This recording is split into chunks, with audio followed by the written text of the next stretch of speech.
En la 7ª edición de las Jornadas de Vino y Bautismo Cervantino, Alcázar de San Juan ha contado con una ruta histórica en la que se ha dado protagonismo a la cultura cervantina y al vino en base a 2 fechas. La del 9 de noviembre, día del bautismo de Miguel de Cervantes, según la partida guardada en la parroquia de Santa María, y el 8 de noviembre, Día Europeo del Enoturismo.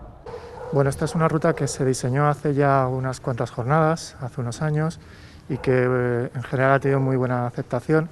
Es diferente a lo que se ofrece habitualmente aquí desde la Oficina de Turismo, por cuanto no es una ruta histórica al uso. No solamente contamos la historia de Alcázar, sino que nos centramos en todos los elementos que componen la historia de la cultura del vino en Alcázar, en La Mancha y en toda la península. El recorrido comenzó en la Capilla de Palacio y en los restos arqueológicos de la calle Gracia, como escenario para conocer cómo se elabora el vino y se consumía en la época romana. La ruta continuó en el Torreón para comprender la cultura del vino en época musulmana y cristiana, continuando en el Museo Forma, que alberga herramientas y elementos de almacenaje de vino, y terminando en la Casa del Hidalgo. Una ruta en la que participaron 9 personas más el guía, adaptándose a la normativa sanitaria. Bueno, vamos a comenzar desde la época romana. Para eso comenzamos siempre en los yacimientos romanos. Hablaremos de cómo el vino en esa época era un elemento para la élite, pero que además estaba cargado de un simbolismo.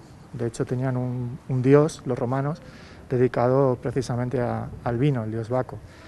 También hablamos en ese momento de cómo se consumía el vino en los banquetes, en los convivium que llamaban ellos, y acercarnos un poco a otras formas de consumir el vino, un vino que era muy diferente al que consumimos ahora en nuestra época.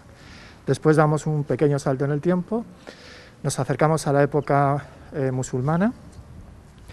Vamos a romper algunos tópicos que conocemos sobre el consumo del vino en la época musulmana, porque sabemos que aquí en esa época se elaboraba vino, no quizá para consumo de los habitantes, pero por lo menos de los musulmanes, pero sí que para los cristianos que aquí residían. Y damos paso a la época ya cristiana, de los caballeros de San Juan, y toda la significancia que tiene el vino en la cultura cristiana y sobre todo en el ritual cristiano.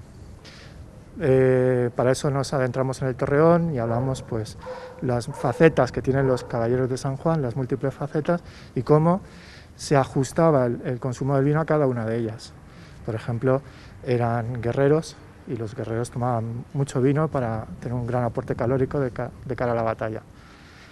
Ya después nos acercamos hasta el Museo de la Alfarería, Alforma, donde, fundamental para la elaboración del vino, conocer cuáles eran los instrumentos, las herramientas que allí se exponen. Hablamos de otro periodo histórico, en este caso de la época más reciente, contemporánea.